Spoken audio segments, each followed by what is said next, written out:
स्वागत है आप सभी का हिंदी एक्सप्लेन टीवी में। तो वार्निंग, ये एक नॉर्मल एक्सप्लेनेशन नहीं है, तो आप लोग वीडियो को छोड़कर जा सकते हैं और देखने के बाद प्लीज उल्टे सीधे कमेंट मत करना, धन्यवाद। ये रीटा होता है, जापान में रहता है, तो इसका इंट्रो में दूंगा तो आपको पता ही कि कैसे दूंगा। भाई बहुत हैंडसम है ये, बहुत ज्यादा। पूरे स्कूल की लड़कियां इसकी दीवानी होती है, पर ना किसी में इंटरेस्ट नहीं होता इसका, कहीं ये वो तो नहीं, आगे जानेंगे हम। इसे ना बस अपनी चाइल्डहुड फ्रेंड निंजा हथौड़ी से ही बात करना अच्छा लगता है और निंजा हथौड़ी भी इसे काफी पसंद करती है। बात ऐसी है कि जापानी मूवी में जो मेन कैरेक्टर रीटा होता है ना अपना, इसकी मोम इसको छोटेपन में जब ये बच्चा था तो इसको छोड़कर अपने बॉयफ्रेंड के साथ भाग गई थी, जो कि काफी कॉमन थिंग है जापान के लिए। उसके बाद भाई रीटा को रोज बुली होना पड़ता था। यही तो है जापान की खूबसूरती। इतना बुली हुआ कि वायलेंस वायलेंस वायलेंस करने लग गया दिन रात। और एक दिन इसको मिली निंजा हथौड़ी, और जब से वो इसको मिली उसने संभाला इसको, माँ का प्यार दिया इसको, फीड सॉरी मतलब ना उसे खाना वाना खिलाती थी, सब कुछ करती थी भाई। और इसी टाइम से दोनों बेस्ट फ्रेंड फॉरएवर बन गए थे। यहाँ स्कूल में निंजा हथौड़ी की बेस्ट फ्रेंड क्योटो से मिलते हैं हम, जो कि भाई कहती है कि अरे बहना कर दो ना जीजू को प्रपोज। हथौड़ी इस उम्मीद में बैठी हुई है कि रीटा मुझे कभी ना कभी प्रपोज तो करेगा ही। और कुछ ही देर में डोरा द एक्सप्लोरर जैसी दिखने वाली एक लड़की को कुछ लड़के आकर बुली करते। इनके बाल ही अजीब होते भाई, बहुत अजीब। इन्होंने नाई को आधे पैसे दिए थे तो आधे बाल काटे होते इनके। बेचारी की ना कोई हेल्प नहीं कर रहा होता। इतने में एंट्री होती है हमारे प्यारे रीटा की, जो कहता है ना अबे केचुओ भाग जा, मैं मारूंगा बहुत। अब ये देखकर लड़की जिसका नाम मीहो होता है यही, जो कि डोरा द एक्सप्लोरर जैसी दिखती है, ये रीटा के प्यार में गिर जाती है। और ये देखकर हथौड़ी की डिंग डिंग डिंग हो जाती है भाई, जलन में कोयला बन जाती है जल के। पर बात यही नहीं रुकती है। रीटा अगले दिन अब मीहो के साथ डेट पर जा रहा होता है। इनको लॉकर में पुलिस भी मिलते हैं, जिन्होंने ना कूड़ा उड़ा भर दिया होता है रीटा के लॉकर के अंदर। और आखिरकार बुली इनके सामने आते हैं और इनको करने लग जाते हैं बहुत ज्यादा बुली। और मीहो आकर ना कहती है अबे मेरे मर्द को बुली करेगा तो झींगे, और बहुत मारती, फेंक फेंक के मारती है। फिर फूल से भी नाजुक रीटा को घर लेकर जाती है। और हथौड़ी बेचारी क्या ही बोलूं मैं। और अगले दिन दोनों डेट पर जाते हैं।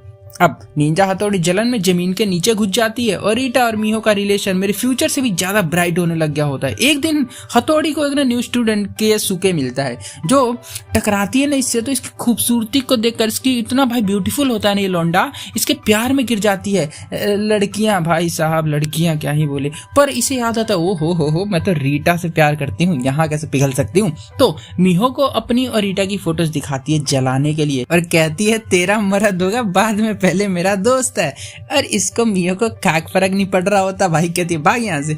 अगले दिन हथौड़ी की क्लासमेट इससे कहती है देखो रीटा और मीहो ना साथ में अच्छे नहीं दिखते, गंदे लगते हैं बड़ी। हथौड़ी कहती है ना कि हाँ ये दोनों लड़कियां फिर कहती है कि तुम्हें होना चाहिए था उसके साथ। तो उनको जाते ही अंदर से मीहो बाहर निकल कर आती है और कहती है कि मेरा है रीटू, मेरा प्यारा बॉयफ्रेंड, और तुम उसकी फ्रेंड बन के रह सकती हो जब तक चाहो, मुझे कोई प्रॉब्लम नहीं है। हथौड़ी के तो भाई तोते उड़ गए होते हैं भाई। और तभी वो खूबसूरत लड़का, जो कि बहुत ब्यूटीफुल है, केसुके आता है और कहता है हे सुंदरी, मैं तुम्हारे प्यार में गिर चुका हूँ, क्या तुम मेरे साथ डिंग डिंग डिंग डिंग करोगी। ये भाई बिना कुछ कहे जाने लगती है, तो केसुके इसको पकड़ कर किस करने लग जाता है। अब जिसे नहीं पता मैं बता दूं, जापान में लिप पे किस करके हेलो बोला जाता है। अगर तुम कभी फ्यूचर में जापान जाते हो तो ये चीज जरूर करना। खैर भाई सच में मत कर देना, मार पड़ेगी बहुत।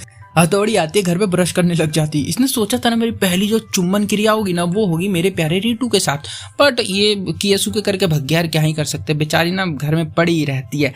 अगले दिन स्कूल में केसुके इसे पकड़ लेता है, डराता है, धमकाता है, कहता कल जो कुछ हुआ अगर किसी को बताया तो अच्छा नहीं होगा। ये कहती है ओके।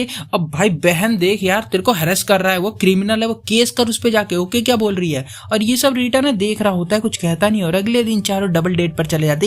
एक मिनट, अबे कैसी डेट भाई, तूने उससे कुछ बोला तक नहीं है, डेट पर कैसे आ गई तो उसके साथ। यहाँ हथौड़ी भाई रीटा को खूब जलाती। और यहाँ से घर जाती हुई हथौड़ी को रीटा मिलता है और दोनों बातें करने लग जाती। ये कहती है कि तुम्हें मेरे अंदर क्या पसंद है। ये कहता है कि तुम्हारी जिद, किसी भी चीज को तुम पूरा करने का ठान लेती हो तो उसको करके ही रहती है। हथौड़ी को याद आता है हाँ यार, पर मैंने तो मेरा फ्यूचर सोचा ही नहीं, मैं तो पूरे दिन बस तुम्हारे साथ अलग अलग पोजीशन सोच के टाइम निकल।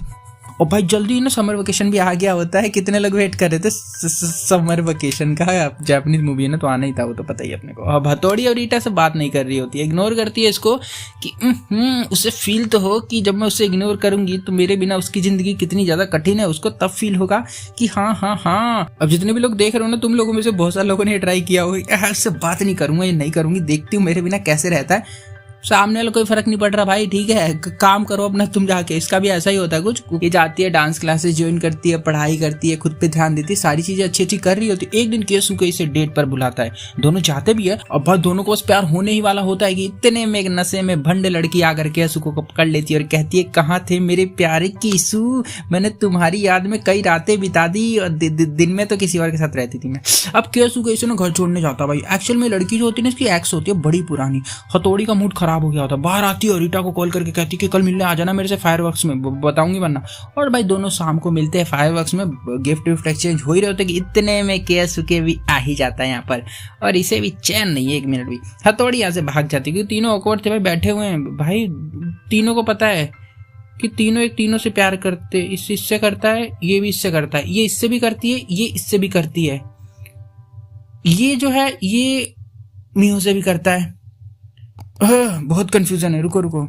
ये भग जाती है भाई, मेरे से भी नहीं सहा जा रहा इनका क्रिंज। तो रीटा कहता है कि सुन बे मेंढक, अगर तूने मेरी हथौड़ी के साथ कुछ भी किया तो तू गया। केसुके कहता है क्या बोला बे झींगे, तुझे पता है वो तुझसे बचपन से प्यार करती है और वो तेरे साथ प्यार मोहब्बत करने के सपने देखती है, कब समझेगा तू। और रीटा भाई ये सब जानता है। हथौड़ी आती है और आज इसे पहली बार अपने दिल की बात कह देती है और कहती है कि तुम फिक्र मत करो केसुके, बस मेरा फ्रेंड है। नहीं नहीं मैंने वैसा कुछ नहीं किया उसके साथ। किस, अरे किस तो हमारी हुई ही नहीं है। डेट, अरे नहीं हम कभी डेट पर भी नहीं गए। भाई झूठ बोल रही है वो साफ। फिर भाई शुरू होता है फायरवर्क्स, दोनों देखते गिस्सी विस्सी करते हैं यहाँ पर और डिनर पर जाते हैं। इतने में कम भगत डोरा द एक्सप्लोरर आ जाती है यार, इसका भी चैन नहीं एक मिनट भी। अब भाई साहब सुनना इसके बाद क्या होता है मूवी में, ठीक है। ये कहता है ना कि सुनो मेरी जान निंजा हथौड़ी, तुम फिक्र मत करो, मुझे जैसे पहला मौका मिलेगा ना मैं मियो से ब्रेकअप कर लूंगा। मुझे बस एक रीजन चाहिए लड़ने का, मैं ब्रेकअप करके तुम्हारे पास आ जाऊंगा। अब ये सुन के क्या है ये सुन के हथौड़ी तो बहुत ही खुश होती है और जो इन दोनों ने रात को चुम्मिया की थी ना, उड़ते उड़ते स्कूल तक पहुंच जाती है कि रीटा ने हथौड़ी का अंधेरे में फायदा उठाया और उसे दबोच कर उसकी चुम्बन क्रिया कर ली। उड़ती उड़ती खबर आई गई होती है मियो के पास भी, तो हथौड़ी को डराती धमकाती है कि मेरे मर्द से दूर रह तू, छोड़ूंगी नहीं वरना तेरे को। बेचारी इसे क्या पता है इसका बॉयफ्रेंड इसका काट रहा है। अब ये सब ने केसुके सुन रहा होता है, कहता है ना कि बहन कोई फायदा नहीं है, हम भी ठुकराए गए थे, तुम भी ठुकरा जाओगी। और अब मौका अच्छा होता है तो रीटा आकर मियो से कहता है ना कि मैं किसी और से प्यार करता हूँ। मियो भाई बेहोश हो जाती है, नाटक कर रही है फिलहाल ये, और कहती है ना कि सुनो मुझे ना एक अजीब बीमारी है जिसमें मैं धीरे धीरे मर रही हूँ। जब तुम मेरे साथ रहते हो ना तो मेरी बीमारी ठीक होने लगती है, इसलिए मैं तुम्हारे साथ हमेशा रहना चाहती हूँ, क्योंकि तुम मेरे साथ रहोगे तो मैं कभी नहीं मरूंगी। कोई सेंस है इस बात में? सब मैं बता दूं कि झूठ बोल रही होती है ताकि ना रीटा को अपने पास ये रख सके, समझ गए। अब रीटा भी भाई शाम को अगर हथौड़ी से कहता है कि मुझे माफ कर दो मेरी जाने मन, मैं तुम्हारे साथ नहीं रह सकता, मैं मियो के साथ ही रहूंगा। मैं भाई तेरा ईमान धर्म कुछ है कि नहीं है, जहाँ की सुनता उधर ही हो लेता है तुम्हें। बेचारी भाई हथौड़ी बारिश में बैठकर खूब रोती है। हथौड़ी भी डिसाइड कर लेती है कि हाँ चलो रीटा नहीं मिला तो क्या हुआ, केसुके तो है, उसको तो आधा फंसा के रखा ही है, एक आंख मारूंगी भगता हुआ आएगा। और करता भी लोंडा, भगता हुआ आ जाता अगली सुबह उसके पास भाई कुत्ते की तरह साला। दोनों डेट पर जाते हैं, फुल अय्याशी करते हैं, मजे मारते हैं। ये देखो ये जो हो रहा है ना भाई मुझे हजम नहीं हो रहा बिल्कुल भी। हथौड़ी को ना अपने बचपन के प्यार को भूलने में पता कितने साल लगे। हथौड़ी को रीटा को भूलने में बहुत टाइम लगा, पूरे 4 दिन लगे उसको भूलने में। बचपन का प्यार था उसके। वो दोनों भाई काफी मस्ती करते, विंटर ब्रेक भी आएगा होता है, दोनों साथ में रहते घूमते। रीटा इनको देख के जलता फुकता रहता है और केसुके हमेशा हथौड़ी को रीटा से दूर रखने की कोशिश करता है। आज रात निंजा हथौड़ी रेडी हो रही होती क्योंकि इसको केसुके के साथ डेट पर जाना होता। ये रोज डेट पर जाते हैं क्या, कुछ काम नहीं इन दोनों को। अब भाई ना जाते हुए एलिवेटर में इसको रीटा मिल जाता है, दोनों देख रहे होते एक दूसरे को, बातें बंद है। जैसे ही डोर खुलता है सामने सनसेट हो रहा होता है, जिसको देख कर इन्हें अपनी पुरानी बातें याद आने लगती है कि हम कैसे बचपन से साथ थे और एक दूसरे के हर बात जानते थे, प्यार करते थे एक दूसरे से। दोनों के मन में बहुत प्यार होता है, पर अचानक हथौड़ी को याद आता है अरे यार कहाँ, मैं तो अभी केसुके के साथ जा रही हूँ ना डेट पे, तो ये भग जाती है वहां से। रीटा मियो से मिलने आता है। अबे एक मिनट, ये सारे एक ही बिल्डिंग में रहते हैं ऊपर नीचे। खैर मियो ना यहाँ पर हथौड़ी को ना खूब उल्टा सीधा बोल रही होती है, तो ये कहता मत बोलो। तो ये फाइनली इसको बता देती कि देखो मेरे को कोई बीमारी नहीं है भाई, मेरे को कोई बीमारी नहीं है, मैं तुम्हारा काट रही थी, मैं पागल बना रही थी तुमको, साफ बता रही हूँ मैं। इसका मन भर गया होता है इससे। यहाँ केसुके हथौड़ी को ना झूले में किस्सी विस्सी करने जा रहा होता है, कहते रुक जाओ मैं नहीं करूंगी किस्सी तुमसे, मैं रीटा से प्यार करती हूँ, उसी को करूंगी जो करूंगी। और यहाँ पर रीटा भी भाई मियो से कहता है मुझे माफ कर दो डोरा द एक्सप्लोरर, मैं जा रहा हूँ तुम्हारे पास से। और इस तरह दोनों अपना मतलब साथ इन दोनों का छोड़ के ना, मतलब भाई अपने साथ साथ 2 और लोगों की जिंदगी खराब करने के बाद, लाइफ लेसन देने के बाद मिल जाते हैं। यही रीटा की भगोड़ी मदर भी आ गई होती है इसे लेने के लिए कि भाई देखो इस एज में कोई कमा के खिलाने वाला तो होना चाहिए ना। पर रीटा कहता है मेरी मम्मी तो निंजा हथौड़ी है, तुम निकलो यहाँ से। और एंड में हम देखते हैं मिहो ने अब न्यू क्रश बना लिया होता है, क्योंकि उनमें से है जिसके हर दूसरे तीसरे महीने बॉयफ्रेंड बदलते रहते हैं। और केसु के भी स्कूल में हैंडसम लड़का बन गया होता है, इसको हैंडसम की उपाधि दे दी गई होती है और लड़की अब इसकी दीवानी होती है, इसके पीछे पागल होती है। और इस तरह से व्हील चलता रहेगा, साइकिल घूमता रहेगा कि स्कूल में हैंडसम सा लौंडा जिसके पीछे लड़कियां दीवानी है। इस पे हो सके फ्यूचर में दूसरी मूवी बना दी है लोग और यहाँ पे फिल्म खत्म हो जाती है। भाई देखो स्कूल में सबके साथ होता है, पर ये क्या था ये। कुछ लोग कहेंगे ना बहुत अच्छी फिल्म है, इमोशनल फिल्म है, बहुत ऐसी है वैसी है वैसी ऐसी है, ठीक है भाई कहीं से इमोशनल नहीं है, पागल से चारों के चारों एक नंबर के। जिसे अपने इमोशन अपने मन पर कंट्रोल नहीं होना, जो इसकी बात सुन के उसका हो जाए, इसकी सुन के वहां भाग जाए, अपने साथ साथ ना दूसरों की भी लाइफ खराब करते हैं ऐसे लोग, ठीक है। रियल लाइफ में भी मिलेंगे तुम्हें बहुत, ऐसे लोगों से दूर रहना, लाइफ लेसन देके चले जाएंगे, वरना रहते तुम्हारे साथ है, बातें किसी और की करते हैं, बातें किसी और की सोचते हैं। ओके, तो फिल्म अगर अच्छी लगी तो वीडियो को लाइक जरूर कर देना, चैनल को सब्सक्राइब कर दो। मिलता हूँ अगले वीडियो में, तब तक के लिए बाय।